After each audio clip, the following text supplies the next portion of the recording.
What's going on, Seaport News? And I gotta take you back to Jacksonville with this one because a Savannah man died trying to save his son from a rip current last month.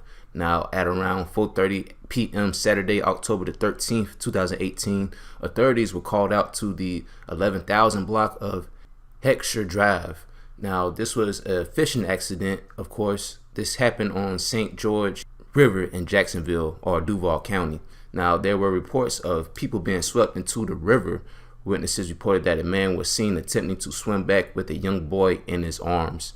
Now, the recovery team efforts ran late until Saturday night. At about 10 p.m., the body of Erik Smart was found, and I believe the body of his son, Derrick Smart, was found that Sunday morning. Now, ever since his death, he's now being memorialized at Groves High School for his basketball playing career and just his accomplishments and achievements at Groves High School. Now, Erik DeAndre Smart was born on November the 10th, 1982 in Savannah, Georgia, and he attended Groves High School as a teenager, where he played football, basketball, and ran track while he was a student. His best friend, who set up the whole event for his memorialization at Groves, Roshida Edwards, organized the event and gave jerseys to Smart's sons and his mom. And the school will retire his number and his jersey and will leave the banner hanging in the Groves High School gym. And Groves High School plans to hold Erik Day each year at the school to honor him.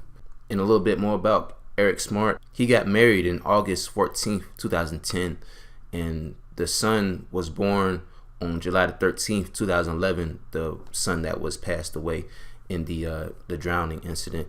And also, Erik was raised at Northside Church of God in Springfield, Georgia. Springfield, Georgia is not far away at all. Now, after graduating high school in 2001, Erik entered the United States Navy, where he served honorably for 8 years. Erik was a combat medic attached to the Marine Corps and served 3 tours in Afghanistan, Iraq, and he was also stationed in the naval hospitals in Beaufort, South Carolina, NAS in Jacksonville, Florida, and Marine Corps Base in Jacksonville, North Carolina. Erik was currently employed as a manager at LabCorp on St. John's Bluff. And Mr. Erik, of course, he was in the Navy, so he know how to swim, of course. Just those rip currents, man, your body cannot fight against it. It has to just flow with the ocean because you're fighting against a strong force of water. And no matter what, that water going to win. And unfortunately, it overtook the body or the bodies of Erik and Derrick. So, rest in peace to both of them. Erik would have been 36 3 days ago, actually. And even though this is a fortunate situation, I think that people can look at the situation and even feel inspired by the situation because, for one, all the accomplishments that Erik has achieved in his life, graduating from high school. A lot of people I went to high school with didn't graduate high school, and not only that, but just furthering himself in life, making a family, having a big family at that.